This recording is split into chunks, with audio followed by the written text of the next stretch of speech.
말씀에 앞서서 아까 그 영상에서 그 보신 기억이 날지 모르겠지만 바닥에 무슨 신발 같은 거 놓고 이렇게 올라가서 이렇게 기도했잖아요. 그게 어떤 기도 프로그램인데 그 중에 이제 그 남편의 신발이라 생각을 하고 거기 가서 이제 올라가서 이제 기도를 한 거예요. 남편을 위해서 목사님을 위해서 또 기도를 했는데 거기서 이렇게 거기 이제 인도하시는 담임 사모님이 그 강단에 올라와서 한번 사모님들 다 올라오셔서 기도해 보시라. 여기서 그 목사님들이 강단에 서서 그 설교하는 무게를 한번 느껴보라고. 그래서 다 이제 올라오면서 막 눈물로 많이 기도했다는데 참 그렇더라고요. 그 얘기를 듣고 사모님들은 많이 울면서 기도했는데 제가 더 무거워지더라고요. 마음이 더 무겁고 저도 더 기도를 더 많이 하면서 말씀을 전해야겠다라는 생각도 들었습니다. 문득 좀 나누고 싶었습니다. 말씀을 준비하면서 존 비비어 목사님의 영상을 보게 되었습니다. 잠깐 소개해 드립니다. 두려움에는 두 종류가 있습니다. 하나님을 두려워하는 것과 사람을 두려워하는 것입니다. 하나님을 두려워한다는 게 뭘까요? 하나님을 존중하고 경외하며 그분이 귀히 여기시는 것을 우리도 귀하게 여기고 사랑하시는 걸 사랑하며 미워하시는 걸 미워하는 겁니다. 라고 하더라고요. 제가 이걸 보면서 제 신앙을 다시 돌아봤습니다. 목회자를 떠나서 한 사람의 크리스찬으로서 나는 하나님을 정말 존중하며 경외하고 있는가? 그분이 귀하게 여기시는 걸 나도 귀하게 여기고 있는가를 생각해 보았습니다. 경외라는 말은 공경할 경, 두려워할 외, 공경하고 두려워한다라는 뜻입니다. 주중에 말씀드렸던 서울의 그 교회에 3호 리트릿에 잠깐 아내를 데려다주고 오면서 목사님께 인사도 드릴 겸 방문했는데요. 그 교회의 모습을 보고 짧은 시간 그 영적인 은혜를 느꼈습니다. 얼마 전에 140주년이 되었더라고요. 1885년 10월에 미국의 아펜젤로 선교사님에 의해 세워진 한국 최초의 감리교회. 무려 140년 동안 이 교회에 얼마나 많은 분들의 눈물의 기도와 수고와 헌신이 있었을까를 생각해 보았습니다. 과거 우리 신앙의 선배들의 삶은 어땠습니까? 정말 찢어지게 가난했고 지금보다 신앙생활하기가 훨씬 더 어려웠습니다. 그러나 그분들의 나라와 민족을 위한 또 교회를 위한 미래의 자녀들을 위한 뜨거운 눈물의 기도 때문에 우리나라가 여기까지 오게 되었습니다. 그 가난한 시절에 그분들에게 있었던 거는 딱 하나밖에 없었습니다. 하나님을 두려워하는 마음, 경외, 그것밖에 없었습니다. 얘야, 너 예배 잘 드려야 된다. 너 하나님 두려워할 줄 알아야 된다. 너 하나님을 삶의 최우선으로 모셔야 된다. 라는 주님을 가장 사랑하고 가장 두려워했기 때문에 이 나라가 이렇게 복을 받은 것은 틀림없는 사실일 것입니다. 그런데 요즘은 어떻습니까? 찬양의 고백처럼 내가 주인 삼은 모든 것 내려놓고 주님 앞으로 나아가야 하는데 내가 주인 삼은 것들은 그대로 두고 내가 원할 때만, 내가 아쉬울 때만 하나님을 찾는 건 아닌지, 마치 자판기에서 음료수를 빼먹는 것처럼 그렇게 내가 원할 때만 하나님을 찾는 건 아닌지. 요즘 세상은 어떻습니까? 우리는 경외가 가득한 세상을 살아가고 있습니까? 아니면 경외를 잃어버린 세상을 살아가고 있습니까? 오늘 이 말씀을 통해서 올 한 해 우리가 다시 붙잡고 가야 할 이 경외라는 단어를 다시 한번 마음에 새기길 원합니다. 말씀의 배경을 보면 야곱의 가족이 가나안 땅에서 애굽으로 이주합니다. 애굽의 총리가 된 요셉의 도움으로 애굽에 머물게 됩니다. 그들은 애굽의 고센 땅에 살면서 400년이 지나는 오랜 세월 동안 가족의 수가 많아졌고 한 민족을 이루게 되었습니다. 하나님이 번성케 하는 복을 주신 것이죠. 오늘 7절에 보시면 이스라엘 자손은 생육하고 불어나 번성하고 매우 강하여 온 땅에 가득하게 되었더라. 여기까지는 좋습니다. 근데 이후에 분위기가 좀 반전됩니다. 요셉이 죽고 나서 시간이 좀 흘렀고 요셉을 알지 못하는 왕이 나왔다라고 합니다. 오늘 8절에 보시면 요셉을 알지 못하는 새 왕이 일어나 애굽을 다스리더니, 여기 요셉을 알지 못하는 새 왕, 이 사람은 투트모세 1세라고 불리는 애굽 왕 바로인데요. 여기서 이 알지 못하는 에서 이 알다라는 말은 여기서 원어로 야다라고 하는데 친분을 맺다라는 뜻입니다. 친분을 맺다. 우리가 누군가를 안다고 할 때 그 사람의 이름을 아는 것은 관계가 시작되었다, 어떤 친분이 맺어지고 있다라는 뜻입니다. 저와 여러분의 관계도 서로의 이름을 알고 불러주고 또 장난을 치면서 그렇게 관계가 시작되지 않았습니까? 근데 오늘 이 왕은요, 요셉을 알지 못했다고 합니다. 이 말은 요셉으로 대표되는 이스라엘 백성들에게 호의를 갖고 있지 않았다는 걸 뜻합니다. 이렇게 새 왕이 나라를 딱 보니까 자꾸 불어나고 번성하는 이스라엘 백성들이 눈에 거슬린 겁니다. 자꾸 경계가 되는 거죠. 눈에 띈 겁니다. 그러자 바로 왕이 9절 10절 이하에 보면 무슨 생각을 합니까? 이스라엘 백성들이 우리보다 점점 많아지고 있어. 나중에 다른 나라와 전쟁을 하면 저 사람들은 언젠가 우리의 등을 칠 수 있는 사람이야. 경계를 합니다. 그러자 바로는 그 이스라엘의 번성을 막기 위해서 아주 혹독한 강제 노역을 시킵니다. 계속 학대하면서 괴롭히는 것입니다. 그러면서 국고성, 나라의 곡물과 병기를 저장하는 아주 중요한 창고인데요. 이 국고성 비돔과 라암셋을 건축하게 합니다. 이렇게 노동을 시키면 그들의 힘이 더 약해질 거라고 생각을 한 겁니다. 근데 이스라엘 백성들은 어떻게 됩니까? 오늘 12절에 보니까 그러나 학대를 받을수록 더욱 번성하여 퍼져나가니 애굽 사람이 이스라엘 자손으로 말미암아 근심하여. 학대를 받으면 받을수록 이스라엘은 더 번성하게 되었다라고 합니다. 여러분 혹시 그 오락실에 있는 두더지 게임을 아십니까? 한번 좀 때려보셨습니까? 누군가를 생각하면서 많이들 때리는데 그 방망이를 들고 올라오는 두더지를 자꾸 때리잖아요. 때리면 올라오고 때리면 올라오고 여기저기서 튀어오릅니다. 밟았는데 자꾸 일어서는 겁니다. 때렸는데 자꾸 다시 일어서는 거죠. 백성들이 그런 모습과 같은 것이죠. 영어 단어 중에 그릿이란 단어가 있습니다. Grit, 그릿, 투지, 끈기, 불굴의 의지라는 뜻인데요. 미국의 심리학자 앤젤라 더크워스라는 사람이 개념화한 용어입니다. 앞에도 나오는데 영어예요. 영어 한번 읽어보시고 성장, 회복력, 내재적 동기, 끈기, 저 중에 앞글자 Grit, 이 네 글자를 따서 만든 단어가 바로 그릿이라는 단어입니다. 이 그릿이란 말은 한계에 달했을 때 끝까지 밀어붙이는 집념을 말합니다.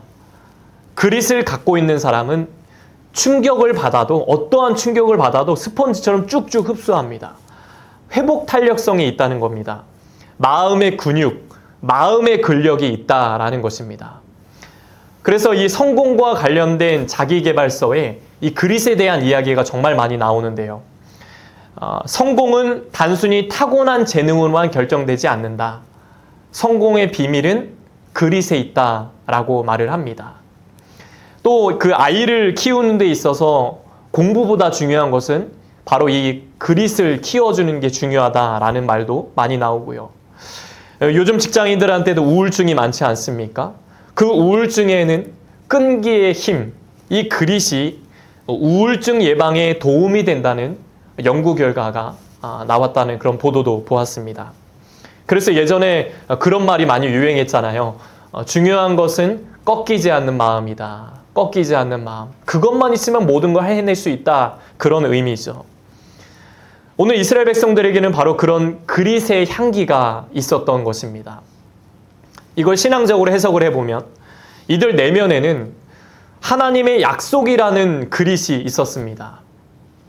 창세기 15장에 보면 하나님이 아브라함에게 너에게 후손과 땅을 주시겠다라는 일명 횃불 언약을 하십니다. 그 약속이라는 어떤 그릿이 그들의 마음을 꽉 붙잡고 있었습니다. 그러니까 어떤 어려움이 와도 그렇게 심한 노동을 시켜도 다시 일어나는 회복 탄력성이 그들 마음의 내면에 생기게 된 것입니다. 선민을 향한 하나님의 역사는 조금도 쉬지 않고 한치의 오차도 없이 계속 이어진다는 것을 보여주고 있는 것입니다. 마태복음 28장에서 예수님이 승천하시기 전에 제자들에게 말씀하십니다. 내가 너희와 영원히 함께하리라 라는 약속을 주십니다. 이 약속은 수천 년이 지난 지금도 이어지고 있습니다. 이 거친 세상 속에서 우리도 하나님의 약속을 신뢰하며 그릿, 끈기 있는 열정을 가지고 살아가야 한다라는 것입니다. 이렇게 이스라엘이 점점 번성하니까 바로 왕이 당황을 합니다. 그러자 이 왕이 두 가지를 제시하죠. 하나는 일을 더 많이 시키는 겁니다. 아주 그냥 속된 말로 죽어라 일을 시키는 거예요. 또 하나는 히브리 남자 아기들을 죽이는 겁니다. 굳이 왜 남자 아기들만 죽일까요? 당시 남자는 노동력과 전쟁의 상징이었습니다. 그러자 여기서 이제 산파들이 등장합니다. 바로 왕은 히브리 산파였던 시브라와 부하에게 명령을 내립니다. 어떤 명령일까요? 16절에 보니까 너희는 히브리 여인을 위하여 해산을 놓을 때에 그 자리를 살펴서 아들이거든 죽이고 딸이거든 살려두라. 여기 시브라, 이 사람은 원어를 쉬프라라고 하고요. 부하는 푸아라고 합니다. 각각 아름다움, 찬란함이란 이름의 그 뜻을 가졌습니다. 참 예쁜 이름이죠. 이들 산파는 이 출산을 돕는 여인이었는데요. 당시 그 애굽의 고센 땅에는 200만 명에 달하는 이스라엘 백성들이 살고 있었습니다. 그러니까 산파들도 정말 많았을 겁니다. 근데 이 바로 왕은요, 그 많은 산파들 중에서 딱 두 사람, 시브라와 부하를 언급하면서 명령을 내립니다. 이걸 보면 당시 시브라와 부하가 산파들 중에서도 좀 어느 정도 책임자의 위치에 있었던 사람들로 추정을 합니다. 당시 왕의 명령은 절대적이었습니다. 만약에 산파들이 이 명령을 어긴다면 생명을 잃을 수도 있었습니다. 그러나 여러분, 생명의 주인은 누구십니까? 하나님이십니다. 인간은 하나님이 만드셨고 인간은 하나님의 형상으로 창조된 존재들입니다. 그런데 그 인간을 바로 왕은 없애려고 합니다. 이건 무엇입니까? 하나님의 주권에 대한 도전을 말하는 것입니다. 그 오래된 영화 중에 그 쉰들러 리스트라는 영화가 있어요. 아마 들어보신 분도 계실 텐데요. 이 영화는 2차 세계대전 중에 폴란드의 사업가 오스카 쉰들러가 나치 학살로부터 1200명 이상의 유대인을 구출하는 그 실화를 바탕으로 만든 영화인데요. 이 영화에서 가장 감동적인 장면은 전쟁이 끝난 뒤에 그 쉰들러가 1000명이 넘는 유대인들과 헤어지는 그런 장면이 있습니다. 이 유대인들이 너무 고마우니까 쉰들러에게 두 가지를 선물합니다. 하나는 그 쉰들러 때문에 살아난 1200명 이상의 사람들의 이름이 적힌 명부입니다. 그래서 영화 제목이 쉰들러 리스트입니다. 두 번째 선물은 금반지였습니다. 금반지. 생명을 구원받은 그들이 그 쉰들러의 큰 사랑에 보답하기 위해서 자기들의 금리를 빼서 만든 반지, 금반지를 선물하죠. 그 반지 안에는 유대인의 탈무드에 나오는 한 구절이 적혀 있습니다. 바로 한 사람을 살리는 것은 온 세상을 살리는 것이다. 성경 말씀과도 참 비슷하죠. 한 사람을 살리는 것은 온 세상을 살리는 것이다. 쉰들러가 이 두 가지 선물을 바꿔서 펑펑 눈물을 흘립니다. 이처럼 생명을 구원하는 것은 그 무엇보다 소중한 것입니다. 교회가 존재하는 목적은 영혼 구원입니다. 생명을 구원하는 일입니다. 한 영혼이라도 주님 앞에 인도되어서 그 영혼이 주님의 말씀을 듣고 변화된다면 그 교회는 규모와 크기에 상관없이 하나님께 마땅히 칭찬받는 교회가 될 것입니다. 우리 씨앗교회가 그런 교회가 되길 소망합니다. 한 영혼을 귀하게 여기는 교회, 사랑하는 교회. 그런데 바로왕은요, 주님이 사랑하시는 영혼을 자기 마음대로 죽이려고 합니다. 제국을 지키려는 명분 아래 막 죽이려고 하는 겁니다. 그러자 산파들의 행동이 나옵니다. 당시 고대 사회에서 산파들이 아기를 죽이는 일은 그리 어려운 일은 아니었습니다. 당시 산모들은요, 무릎을 꿇은 자세로 해산용 책상이 있어요. 조산대라고도 하는데 그 해산용 책상을 사용해서 아기를 낳았습니다.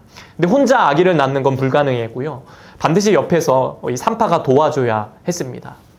그러니까 산모가 아기를 낳을 때 옆에서 산파가 그 아기를 죽이는 일은 가능했다는 것입니다. 할 수 있는 일이었어요. 그런데 오늘 십부라와 부하는 어떻게 합니까? 오늘 17절 말씀 함께 읽어보겠습니다. 시작. 그러나 산파들이 하나님을 두려워하여 애굽 왕의 명령을 어기고 남자 아기들을 살린지라. 아멘. 왜 그랬습니까? 인간보다 하나님을 더 두려워했기 때문입니다. 십부라와 부하는 하나님의 법을 따르기 위해서 자기의 생명을 걸고 왕의 명령을, 감히 그 인간의 명령, 왕의 명령, 그 법을 거스른 것입니다. 이처럼 우리가 살면서 인간의 법과 하나님의 법이 부딪힐 때가 있습니다. 이때는 어떻게 해야 됩니까? 우리는 인간의 법보다 하나님의 법을, 하나님의 말씀을 먼저 따라가야 할 줄로 믿습니다. 성경에 다니엘의 세 친구가 나오죠. 느부갓네살 왕이 우상에게 절하라 라고 했지만 그들은 왕의 명령을 거절합니다. 절하지 않아요. 다니엘도요, 기도를 중단하라 라는 다리오 왕의 명령을 거부한 걸 보게 됩니다. 이 제정신 아니지 않습니까? 당시 나라에서는 아주 충격적인 일이죠. 왕의 명령을 거부한다? 때로는 우리가 인간의 법보다 하나님의 법을 따를 때 고난이 오고 시험이 오고 환난을 겪을 때가 있습니다. 오늘 애굽 왕이 산파들에게 묻습니다. 18절에 보니까 너희가 어찌하여 이같이 남자 아기들 살렸느냐? 이런 거 너네 뭐 하는 거니? 왜 안 죽였어? 내 말 어긴 거냐? 이런 뉘앙스 아니겠습니까? 그러자 뭐라고 합니까? 산파들이 왕이시여, 히브리 여인 이스라엘 백성들, 그 여인들이 아주 건강해요. 저희가 가기도 전에 애들을 낳아버려요? 어떻게 합니까? 그거 어쩔 수가 없습니다. 라는 아주 재치 있는 답변, 굉장히 지혜로운 대답을 합니다. 고난이 올 때 피할 길을 주시는 하나님이십니다. 고린도전서 10장 13절에 보니까 사람이 감당할 시험 밖에는 너희가 당한 것이 없나니 오직 하나님은 미쁘사 너희가 감당하지 못할 시험당함을 허락하지 아니하시고 시험당할 찌음에 또한 피할 길을 내사 너희로 능히 감당하게 하시느니라. 아멘. 하나님은 언제나 당신의 뜻에 순종하는 자들의 편에 계시다라는 것입니다. 십부라와 부하는 눈에 보이는 애굽 왕보다 눈에 보이지 않는 만물을 다스리시는 하나님을 더 두려워했던 믿음의 사람들이었던 것입니다. 우리의 갈등은 늘 여기서 시작됩니다. 나는 눈에 보이는 세상을 두려워하는가? 아니면 눈에 보이지 않는 하나님을 두려워하는가? 우리는 마태복음 10장의 말씀을 기억해야 합니다. 몸은 죽여도 영혼은 죽이지 못하는 세상을 두려워하지 말고 오직 몸과 영혼을 능히 지옥에 멸하실 수 있는 하나님을 두려워하라 라는 것입니다. 이 시대의 교회가, 목회자가, 이 시대의 크리스천들이 다시금 회복해야 할 단어는 경외입니다. 이번에 송구영신 예배 때 어떤 분이 이런 기도 제목을 쓰셨어요. 하나님을 제일 두려워하는 가정 되게 하소서. 우리는 살아계신 하나님을 두려워할 줄 알아야 합니다. 공경할 줄 알아야 합니다. 미국의 존경받는 조지 워싱턴 대통령의 어머니가 아이를 그렇게 양육했다고 하죠. 너 하나님 잘 섬겨야 된다. 너는 하나님을 경외하는 사람이 되라. 너만큼은 하나님을 두려워하는 사람이 되라. 저도 어린 자녀를 키우는 부모로서 아이가 그렇게 성장하길 원합니다. 아이들이 교회에 오면 너무 좋아해요. 근데 막 방방 뜁니다. 근데 이 강단에서는 함부로 막 장난치지 못하게 합니다. 밥 먹을 때도 기도하고 먹게 합니다. 잠자기 전에도 저와 아내가 항상 기도해 줍니다. 하나님의 말씀대로 바르게 가르치려고 노력합니다. 잘 가르쳐야 합니다. 우리는 예배당에 들어올 때 거룩하고 경건한 마음으로 들어와야 합니다. 한 주간에 내가 잘못했던 것들을 회개하며 기도해야 합니다. 한 주간 지켜주신 은혜에 감사하면서 이곳에 하나님이 임재하신다. 이 예배당에 함께 하신다라는 마음으로 예배 드려야 합니다. 하나님을 섬긴다는 것이 무엇일까요? 경외한다는 것입니다. 그럼 경외한다는 건 뭘까요? 떨며 즐거워한다는 것입니다. 여기 떤다는 말은 어떤 공포가 아니라 하나님의 전능하심을 깨달을 때 오는 경외심을 말합니다. 나보다 나를 더 잘 아시는 주님 앞에서 두려움과 떨림으로 살라는 것입니다. 코람데요, 하나님 앞에서 살라. 즐거워한다는 것은 나를 사랑하시는 그분이 구원자이심을 깨달을 때 오는 기쁨을 말합니다. 하나님을 섬기며 사는 것이 기쁨이라는 것입니다. 모세가 시내산에서 율법을 받을 때 하나님의 임재 앞에 벌벌 떨었습니다. 그 율법을 받아서 백성에게 전하며 기쁨을 나누었습니다. 떨며 즐거워한 것입니다. 경외는 그런 겁니다. 시편 2편 11절에 보니까 여호와를 경외함으로 섬기고 떨며 즐거워할지어다. 여호와를 경외함으로 섬기고 떨며 즐거워할지어다. 우리는 AI 시대를 살아갑니다. 세상은 끊임없이 변하고 발전합니다. 그런데 결코 변하지 않는 것이 있습니다. 바로 진리, 하나님의 말씀입니다. 때로는 주의 길을 가는 것이 촌스럽고 불편한 것처럼 보입니다. 이 시대에 뒤떨어진 것처럼 보입니다. 그러나 이런 아날로그의 삶이 너 하나님 두려워할 줄 알아야 된다. 너 하나님을 공경할 줄 알아야 된다. 너 하나님 존중해야 된다. 이런 딱딱해 보이는 아날로그의 삶이 이 시대를 지탱해주는 버팀목이라는 걸 알아야 합니다. 내가 잘못된 길로 빠지지 않도록 나를 지켜주는 가장 강력한 내면의 방패가 경외라는 사실을 우리는 기억해야 합니다. 왜 이 시대에 영적인 타락들, 매스컴에 정말 많이 나오는 그런 사건들 보면서 왜 이런 영적인 타락, 도덕적인 타락이 왜 생겨납니까? 이 폴트린 목사님은 경외라는 책에서 이런 표현을 썼어요. 하나님이 경외를 도둑맞았기 때문입니다. 하나님이 경외를 도둑맞았다. 왜 우리는 사람의 시선을 의식할까요? 왜 우리는 물질과 명예와 권력에 집중하는 걸까요? 언제쯤 이 문제에서 벗어날 수 있을까요? 모든 문제의 근원은 하나입니다. 하나님을 향한 경외가 사라졌기 때문입니다. 내 삶의 주인, 만물의 주권자가 하나님이라는 것을 잊어버렸고 잃어버렸기 때문입니다. 이런 우리의 뒤틀린 인생, 뒤틀린 삶을 바로잡는 힘은 경외입니다. 하나님을 공경해야 합니다. 공경할 때 우리의 신앙생활은 완전히 달라질 것입니다. 말씀 앞에서 경외함으로 주님 앞에 홀로 섭니다. 이 가치를 끝까지 존중하고 지켜낼 때 우리의 인생은 비로소 올바른 방향으로 가게 되는 것입니다. 그렇다면 하나님은 당신을 경외하는 자들의 결론을 어떻게 만드십니까? 오늘 20절, 21절에 보니까 하나님이 그 산파들에게 은혜를 베푸시니 그 백성은 번성하고 매우 강해지니라. 그 산파들은 하나님을 경외하였으므로 하나님이 그들의 집안을 흥왕하게 하신지라. 아멘. 놀랍게도 산파들의 집안은 모든 게 잘 됩니다. 모든 게 잘 돼요. 이건 단순히 어떤 물질적인 복만을 말하지 않습니다. 가정이 행복합니다.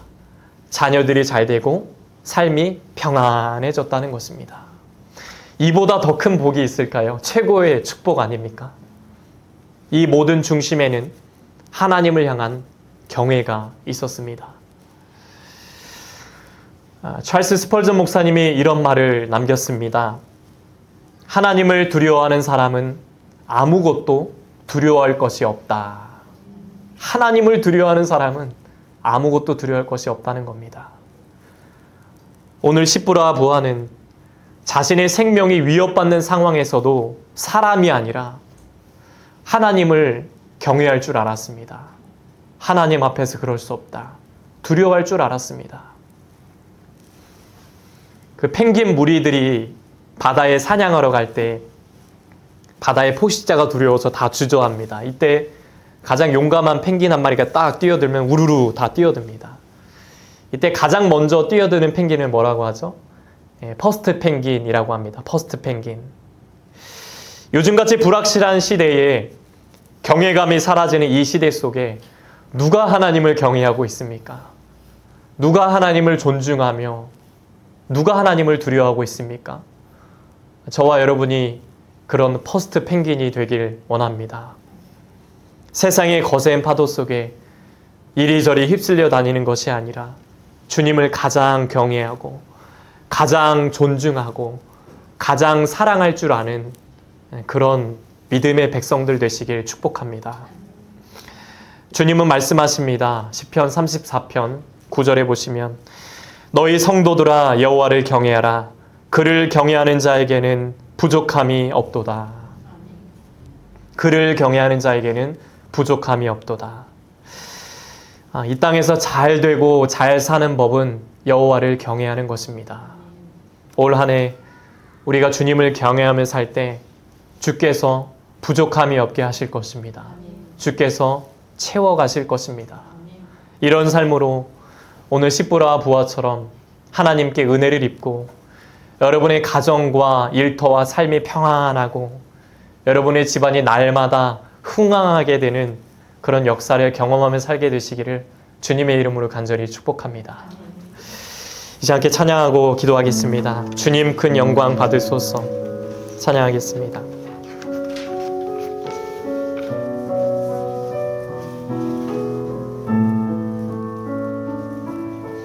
주님 큰 영광 받으소서. 홀로 찬양 받으소서. 모든 이름 위에 뛰어난 그 이름 온 땅과 하늘이 다 찬양해. 겸손하게 우리 무릎 꿇고 주 이름 앞에 영광 돌리세. 모두 절하세. 독생자의 주님께 찬양 드리리. 모든 영광과 존귀와 능력 받으소서. 영광과 존귀와 능력 받으소서. 모든 영광과 존귀와 능력 받으소서. 영광과 존귀와 능력 받으소서.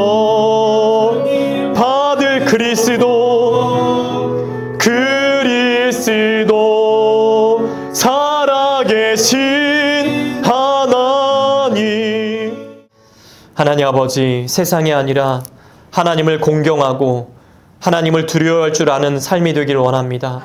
혹시 우리가 경외를 잊고 살았다면 용서해 주시고 회복시켜 주옵소서. 산파들처럼 주님을 경외하는 자에게 주시는 그 은혜를 우리에게도 베풀어 주옵소서. 주님을 경외하는 교회, 주님을 두려워할 줄 아는 성도, 그런 가정과 자녀들 되게 하여 주옵소서. 그래서 우리의 모든 삶 속에서 산파들처럼 흥왕하게 되는 역사를 체험하며 살도록 축복해 주옵소서. 이제는 우리 주 예수 그리스도의 은혜와 하나님 아버지의 넘치는 사랑하심과 성령의 감화감동 역사 교통하심이 주님을 경외함으로 가정과 삶 속에서 흥왕케 하시는 축복을 누리며 살기 원하는 씨앗의 성도들과 가정과 자녀들과 일터 위에 이제부터 영원토록 함께 하시기를 간절히 축원하옵나이다. 아멘. 주님.